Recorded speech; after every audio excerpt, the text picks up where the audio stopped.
Well, everybody, welcome back to Higher Density Living. You're here with Jason and myself. We're actually in two separate studios today, but no difference. Um, Still sharing the same old vibes, same old knowledge, same old law of one. So, Jason, you got a new piece of material today. What are we going to be focusing on? Yeah, we've gotten a lot of questions about Jesus. So I kind of want to take the mystical approach. And then also, I think we're going to do something that I don't think anyone's ever done. What's that? We're going to take a ET approach too with Jesus, Oh, I because love a it. lot of channeling material mentions Jesus, most of all of it, whether it's negative oriented or positive oriented. This character seems to be popping up, all over not just all over the world, but all over the universe. Yeah, and here's what's interesting about that. We have to remember, like, even when you looked at the raw material and the Billy Meyer material, dependent on the perspective of the individuals at the time, everybody has specific names for defining instances or people. What do I mean by that? Do you know, like in some companies, people have processes for doing work and they define that work in many different ways. There's not essentially a agreed upon name that actually where everyone can get together and say this is exactly what it is. I mean, like, people define things in many different ways. My name means many things in many different places of the world. So when you look at the name Jesus or Yehoshua or Emmanuel, there are these combinations, these confluences of names which are describing essentially the same individual. But the real question is, regardless of the description of the name, how is it that he is projected to certain groups? And then where does the truth actually reside in how this person defined themselves when he was going out there essentially sharing his message as a prophet? Yeah, and I'm gonna reference this book to kind of guide us along. It's by Andrew Harvey. It's called Son of Man: The Mystical Path to Christ. He gets into, and I kind of want to set up before we get into a little bit of the history of Jesus. He says this quote: "An inadequate, distant, sentimental vision of who Christ is and what Christ stood for will limit the potentially all transforming force of the Christ in history." And I want you to comment on this. He said, "We cannot afford that now, when everything depends on whether sufficient numbers of people can first be awakened to their innate divine truth and then empowered to act in the world to preserve the planet." So what he's talking about there is this religious dogma that we have when we're not fully accepting Jesus's message and him being, if you want to say a, because I think Raw, and I don't know what the Plarian said, but it was the fourth, he's fourth density. Yeah, he was a fourth density prophet, and the idea here with this is that in the early stages when he had showed up to an area that was in large religious turmoil, it had many cult practices. You had the Pharisees in the local area. You had, Roman ideology. The confluence of what was going on there, it was essentially the epicenter of the world, that area. Right. And when he showed up, this prophet riding a donkey, whatever you want to call it, that he showed up on, he was teaching about the innate power that people have within themselves. They actually didn't have to look to priests or go into the synagogues and look to some sort of God. The idea was this sort of self-responsibility, self-empowerment, and then everything that was fundamentally a part of creation could be found within the self. And this is something that was very heretical at the time to be preaching. And so regardless of the name, that's where this comes up. People weren't grasping it, or they lost the real grasp of what it means to have sort of that Christ consciousness, because the church and other figures at the time wanted to make sure that they stood in as the middleman, the translator, the one that defines where the power comes from, the one that puts it to this all-knowing, omnipotent God, rather than giving the power to yourself.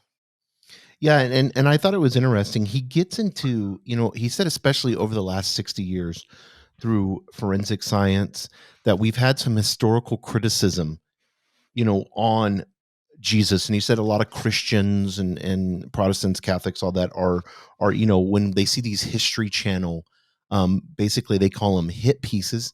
Yeah. That's what they would call them on science. And he says that what he talks about is these cherished myths and the legends of the Christian faith, such as the virgin birth, the Last Supper, and the historical acts of the Gospels. He's like, and I love this when he talks about this historical criticism. He says, this is not a disaster. However, it can be seen as a liberation from manipulation and hysteria and religious superstition, Hmm. a liberation, if you like, of the gospel of Jesus from the Jesus of the gospels. Yeah, that makes a lot of sense because the personality was continually defined and redefined by the church for who he was.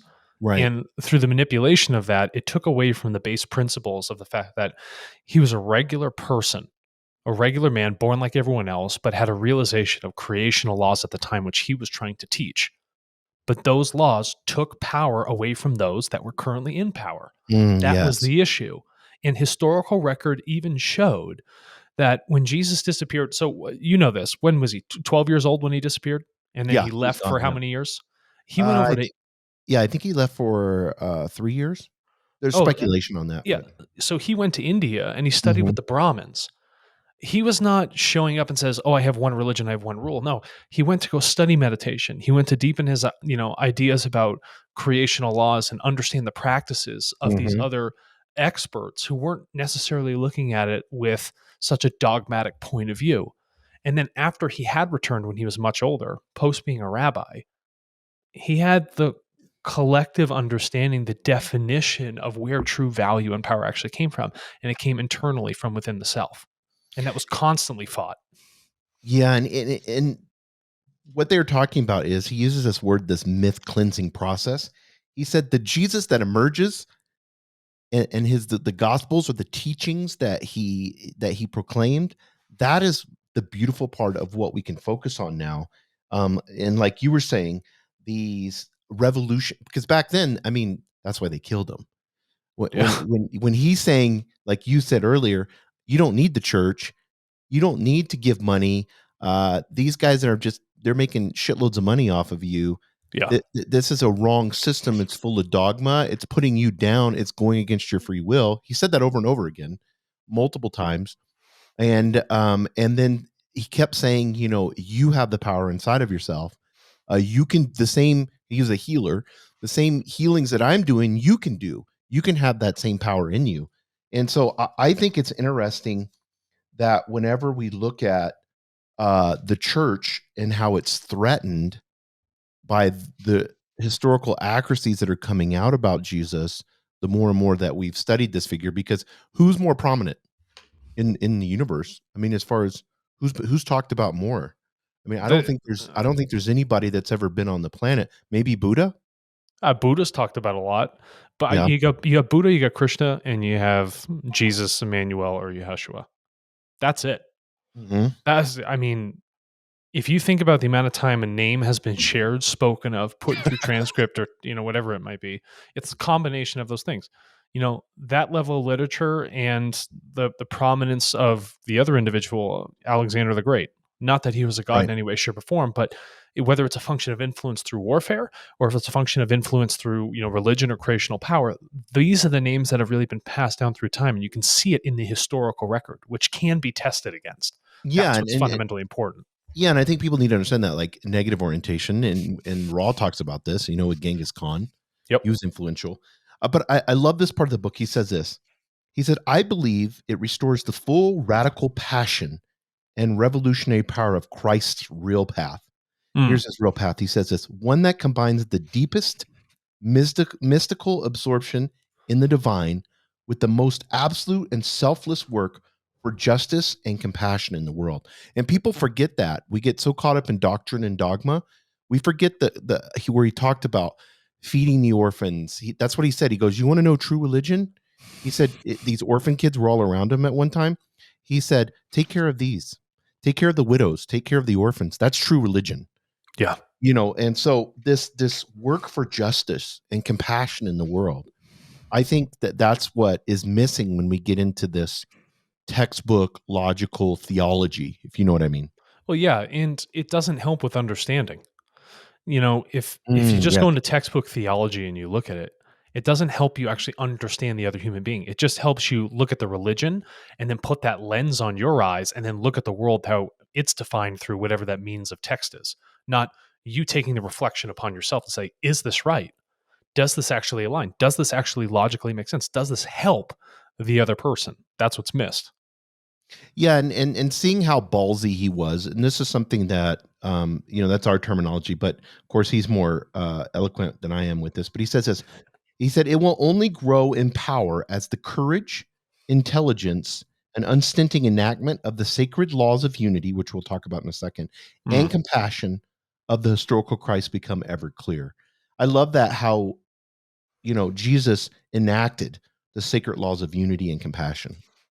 Yeah, when he says enacted, he's the one who brought it back. It was lost for a very long time. If you look at the material that the Law of One spoke about or the Billy Meyer case, both of them, both extraterrestrial groups saying this individual showed up to reinstitute a message that was lost.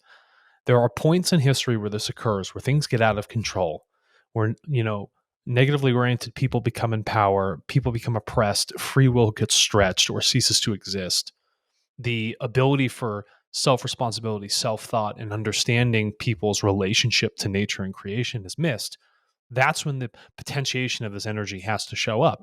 And so, what I think is interesting about this book is that by looking back at this, back testing this record, looking at the information, looking at the understanding, really trying to see what this Christ consciousness is really speaking to, it's a time that's needed. Because think about it, even in the with what's going on with big tech, people's free will, they're becoming oppressed, our governments, everything that's going on in the world. There are times when these messages creep back up so it can act as catalyst for all of us to drive forward, to move back into that state of self-responsibility, back into that state of understanding the other, of helping, having that empathy, really seeing the world truly for what it is in an objective nature, not in the nature defined by the dogma of some other book or church telling you how you should see it. I love that, and I think you're bringing up a huge point. Is that in oppression, which we have a lot of listeners listening all over the world, and there are some that are in oppressed states right now. Mm, This person is a great example to study and know and act in these laws of creation. I'll give you a prime example, and he talks about this in the book, is that Jesus had humility, but he was fearless at the same time. yeah. And so to have that combination is really hard. Humility, when he comes to you and says, "Hey, these Roman guys that are spitting on you, these Roman soldiers that come to you and they can do whatever they want to a Jew, because you're basically almost kind of like a slave to them, and they have laws that they can." Like one was, and I think I've shared with you this before. One was that you Pick had the to carry, bags up. that you had to carry their bags for them for a mile, and Jesus said, Hmm. "No, just volunteer to carry them for an extra mile for them." Yeah, I'll And keep the guy's going. going to be like, "What the hell is going on? Yeah, Why because why would what this guy willfully do this? How do you change the attitude?" And then the fearlessness, I'll have you talk about that, but the fearlessness, he goes into the temple and turns over 400-pound tables. Yeah, big, huge wooden tables. 400 pounds that had all the sacrifices that you had to pay big money for. He had special doves, special lambs. He just goes into a temple. When's the last time you seen a religious leader go into some place, a church, and just start tearing shit up? No, you don't. You remember like what was it, Jersey Housewives, and she flips the table? Yes. Yeah, you got to think about this. What happens when you become fearless? Fearlessness happens when you recognize truth, because fear is a Yes. function of untruth. So if you're constantly living in a state of truth, you realize you don't have to have ego. You can have Yes. humility. You can realize that these laws which people have created to create some false sense of power aren't really there. And the easiest way to debase them is to go beyond it, is to live beyond those laws and show that it doesn't really matter what you're trying to do. That their idea of oppressing us with those laws or using that power against us is of no value to their own selves in their own systems which they're currently in. And that recognizing of truth is what allows someone to walk around so sure of themselves, so sure of the world, so sure of the understanding of the other selves, that fear doesn't need to exist. Fear only exists when you live in unknowledge, when you live in ignorance of what is going on, when you don't have the thinking happening for yourself. Churches put you in a state of fear.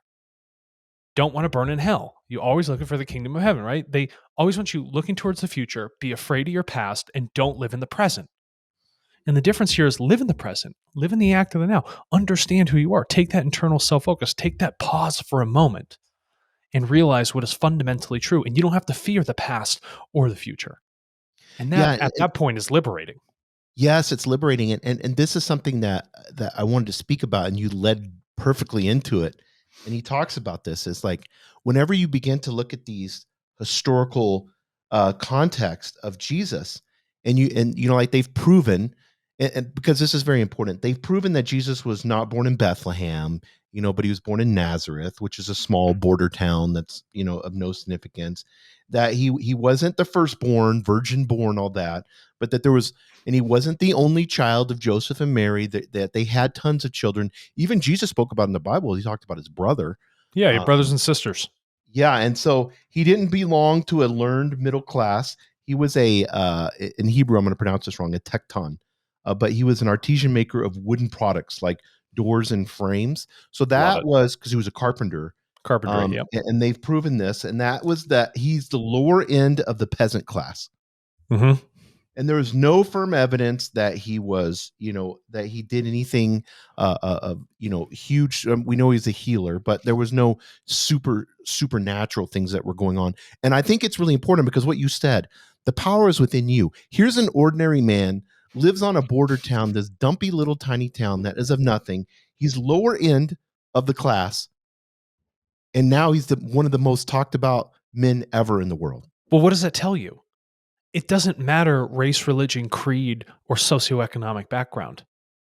All people are born equal. There is no hierarchy. The hierarchy is that falsehood.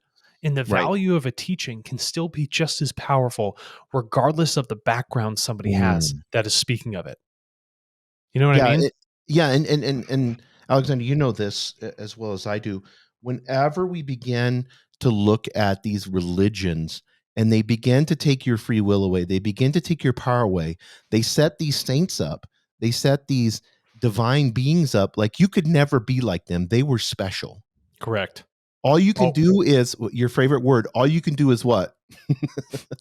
all you can fear, you can bow Believe down. in them. Yeah, believe. You have to have a belief. That's all you did. And Jesus' self understanding, he didn't think of himself or speak of himself as the Son of God. He never did. His message was not about believing in him. No. What he wanted us to concentrate on was he would talk about just as Carl Jung did, he would talk about our human and divine status. And he put it in parables that were simple. Well, you have Um, to think about the level of education at the time. Barely yes, anybody could read. Almost nobody could read or write. All they yes. understood was spoken word, and if you put it in parables to what people naturally do at the time, whether it be work or fishing or anything of the sort, it helps them adopt that idea, adopt the metaphor, adopt the thing that is turned back to the value and application to a human being. Yeah, and this is the greatness of this. He says he is a figure of unwavering minute attention to all the deformities of power in the actual world around him, and whose creative responses to his time's desolation can only focus and inspire our attempts to renovate our own era. Isn't that powerful, It's bro? so it's juicy. I don't know who's writing that book, but man, that is on fire. But I mean, But he took these deformed powers, the desolation. The Jewish people at the time were under Rome. That was the worst. yep, Roman suppression, they said, was the cruelest and the meanest. yeah. And then he comes in his creativity and inspires. Yeah, he inspired people with what they already had. And it wouldn't have been the same if he came in as a rich person. It wouldn't be the same, if he came in as a priest. He had to come as someone totally outside of the norm. It had to Mhm. be such an outlier and it had to be such a low based point in society, which was society viewed the value in terms of somebody's, apprenticeship skills or whatever it might have been. He needed to take that path. And so, can I just define here what, the raw social memory complex had actually stated about Yahushua? Mhm. They said that this entity incarnated with the plan of Matterdom. So, before the incarnation actually occurred, in the prophetic sense, they knew that coming, this figure, this entity, this mind, body, spirit complex, coming down in its density, was going to share a message. And it understood that this message would end up getting it killed, and it chose to do it anyway. Now, Mm. one could Right. say that's a very unwise thing to do, understanding that you're just going to kill yourself, which is quite self limiting. You know, and the way the Raw group says there's really a lack of wisdom, logic. When they talk about wisdom, they're talking about logic and experience in that plan, but there is rather a great understanding and compassion extended to its fullest perfection. This is something wild here. because of the choice of martyrdom, because of the choice of message, it is showing the highest level of empathy and universal love to the greatest possible extent, universal love and universal understanding. Even though it's in the highest service to others, it was doing a disservice to the self. And that lack of balance gives the idea of the martyrdom. But beyond that, the benefit was it was trying to promote an impact, a real lasting emphasis on the message and using itself as an example of the message. Soup to nuts. It Mhm. lived everything it said it would do, this person.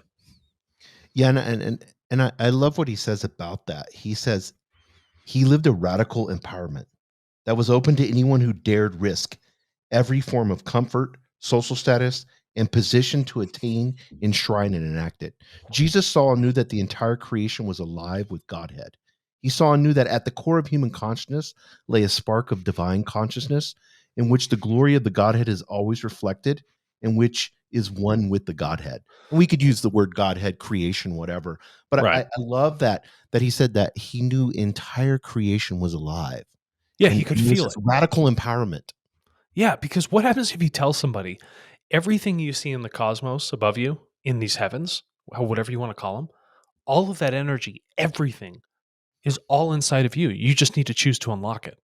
If Yes, someone told that is the most radical empowerment ever. If someone told you you could have telepathic powers, you could be telekinetic, you could have things materialize, you could functionally have a material change on the substances around you just with the thought and power of your consciousness is completely unheard of. And to be saying something like that to a group of people who are so immensely oppressed, it could only polarize in two different directions. You could either rouse severe hate or you could rouse the highest amount of love and support. And what you saw is that you have a small group of people that really did end up following you, but the greater majority ended up hating you just strictly out of fear. yeah, he said for Jesus, the glory of being human was this chance to oh, get this is good. The glory of being human was this chance to co-create and co-participate with God. Right, right there. So co-creation and co-participation with creation itself, that is fundamentally the most important thing. It understands that it wasn't separate. And I say it because you can define it and call this person or entity, whatever it is. So it understood in the message that fundamentally this interlinking was always there. Co-creation, co-collaboration, co-thought, co-understanding, co-love, all of those things. These are the most fundamental principles of unity that had to exist. And then bringing those together created that hyper unity, created that message which was shared. It's tremendous. It's absolutely tremendous. I know you have up in there. Does it kind of give a? I know that's what Ross said about Jesus in the beginning of him. Does the Billy Meyer teachings? What I know they go quite. I think they have a whole book on Jesus, don't they? Yeah, so they have a whole book called the Talmud Emmanuel. And in the Billy Meyer context, Billy Meyer had been in the Middle East for some time with a guy called Isa Rashid. And they found the old Aramaic scriptures written by who's the scribe that was in his following? What was his name? There was Luke. There was he was a doctor. There was Yeah. John, Matthew, Mark. There was Thomas. Yeah, I It don't may know have been what. it may have been Thomas. Thomas has some pretty esoteric writings. Yeah, so whichever I don't know why the name is escaping the guy who was the scribe. What happened was he had left a set of material. He was the only one who could read and write in the group of the disciples. Mhm. And in the Billy Meyer case, they went and actually pulled out from the OG tomb where he had died because apparently Billy Meyer was the reincarnation of this guy called Emmanuel, born in this place, which you state. And they translated this information. And their whole point was that these teachings, which he was speaking of, was that he had a larger group of followers. It roused a lot of hate. But the whole idea here was to teach creational laws in the same function and format as parables. And it also brought great clarity to the things that were essentially inflated in the story. So, like, when this figure was walking on water, right? In the storm. Well, what he really does is back in the day, historically, if you look at the fishing boats of that time in that area, they were extremely thin, very flat boats. And naturally, at a distance, when you look at these things, if you've ever grown up on the ocean, it looks like that thing would just be floating or walking on water. So if an individual was standing on this fishing boat, it would look like they are floating. So a lot of the information that was in the Talmud Emmanuel, written by Judas Iscariot, that's his name, Judas, who was actually marking down all of the teachings that, this entity had spoken about. It just brought a little bit more clarity to the situation, a little bit more of a historical record directly translated from the Aramaic scrolls, which were written by one of the disciples themselves. Yeah, which is funny because in Christianity world, Judas is the betrayer. He's the one that stole the money, and traded Jesus in for 40 pieces of silver and a piece of land. So, And yeah, then at the end he hangs himself. yeah, and That's so the story of actually, Judas. that was the story. But what happens is there was a Pharisees leader at the time who had a son called Judas Iscariot. Mhm. And there was a distinct difference between Judas Iscariot and Judas Iscarioth, close surnames of the households, and one was a disciple. And so what they did is they actually pinned one person to actually frame a narrative or a story to say that Jesus was actually sold out, to say that one of his greatest disciples had actually turned on him. And no better person to use than someone who has a very likable name, and no one really know the difference in the local area because they can't read or write anyway. Does that make sense? Yeah, that makes perfect sense, yeah. Yeah. Obviously, what do you want to do? You want to debase it as much as possible. So if you have the most, you know, fervent followers of an individual teaching creational laws, you'd want to say, oh, this person betrayed him because they realized it was a lie. Think about the strength of that narrative.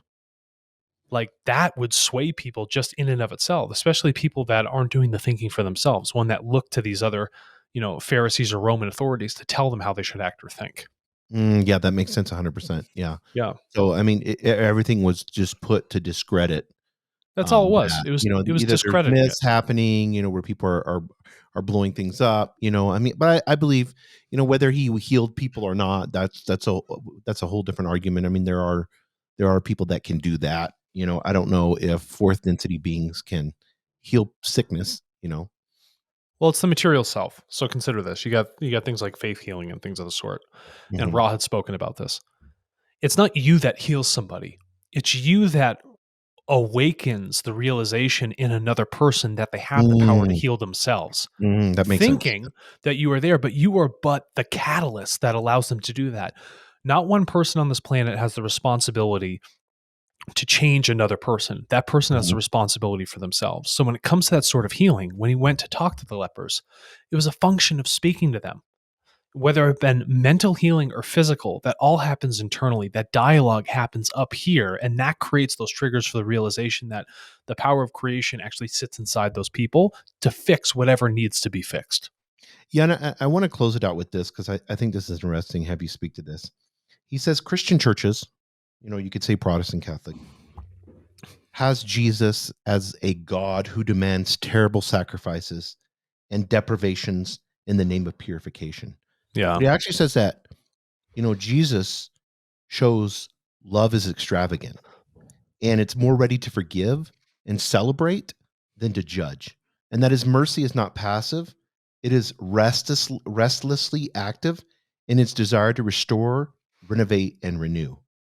And that Yeah. there's not sinners and publicans and outcasts, and that they're not to be treated with scorn, judgment, and exclusion, but every effort should be made, as Jesus taught, to help and recover them and draw them back into the living world of love and communion.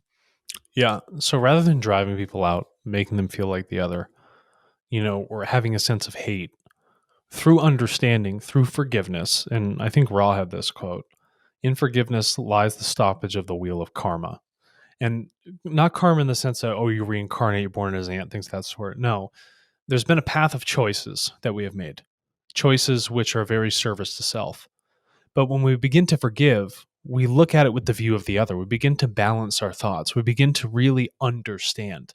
And what that does is it stops the flow in our mind. It stops the chain of thinking, illogical thinking that is occurring, that brings us to these ideas which create what people would define as karma, or maybe some ill occurrences to happen in our lives, ones that destroy unity, ones that Mm. push people apart. So in forgiveness actually allows us to take a pause for a moment, reflect that these other people impoverished, sick, unhealthy, pushed to the side, ostracized, excommunicated, whatever you want to call it. They're not people that have sinned. They're not to essentially be blamed for their current states. What you should do is understand that they make their choices. They are human beings. They're in the right to do so. But regardless of who they are, they should still have the same amount of deference and venerability paid to them, just as you would to someone who's a fantastic leader, or say, for instance, someone who may be a hero of yours. That value is the value is that they're a human life, and that's where the recognizing that has to happen. I think we're ready for part two. Yeah, I'm let's rip it fun. up. Rip it on part two. Thanks, everybody.